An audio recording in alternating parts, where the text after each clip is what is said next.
ರಾಜ್ಯದಲ್ಲಿ ಮತ್ತೊಂದು ದರೋಡೆ ಆಗಿದೆ. ಕೋಲಾರದಲ್ಲಿ ಎಸ್ಬಿಐ ಎಟಿಎಂ ಅನ್ನ ಕದಿಮರು ದೋಚಿದ್ದಾರೆ. ಎಟಿಎಂನಲ್ಲಿದ್ದಂತ ಹಣವನ್ನ ದೋಚಿಕೊಂಡು ಪರಾರಿಯಾಗಿದ್ದಾರೆ.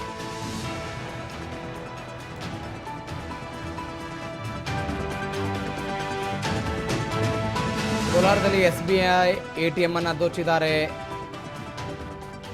ಎಟಿಎಂನಲ್ಲಿದ್ದಂತ ಹಣವನ್ನ ದೋಚಿ ಪರಾರಿಯಾಗಿರೋದು.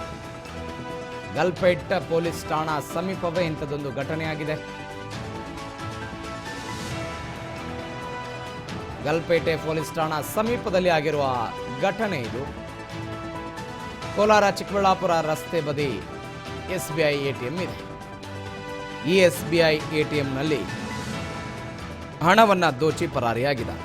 ಎಟಿಎಂ ಮಷಿನ್ನಲ್ಲಿದ್ದಂಥ ಸುಮಾರು 27 ಲಕ್ಷ ರೂಪಾಯಿ ಹಣವನ್ನು ದರೋಡೆ ಮಾಡಿರೋದು. ಸ್ಥಳಕ್ಕೆ ಕೋಲಾರ ಎಸ್ಪಿ ನಿಖಿಲ್ ಭೇಟಿ ಕೊಟ್ಟಿದ್ದಾರೆ, ಪರಿಶೀಲನೆ ಮಾಡಿದ್ದಾರೆ. ಕೋಲಾರದಲ್ಲಿ ಆಗಿರೋ ಘಟನೆ. ಇತ್ತೀಚೆಗೆ ವಿಜಯಪುರದಲ್ಲಿ ಕೆನರಾ ಬ್ಯಾಂಕ್ನಲ್ಲಿ 52 ಕೆಜಿ ಚಿನ್ನವನ್ನು ದೋಚಿ ಪರಾರಿಯಾಗಿದ್ದರು.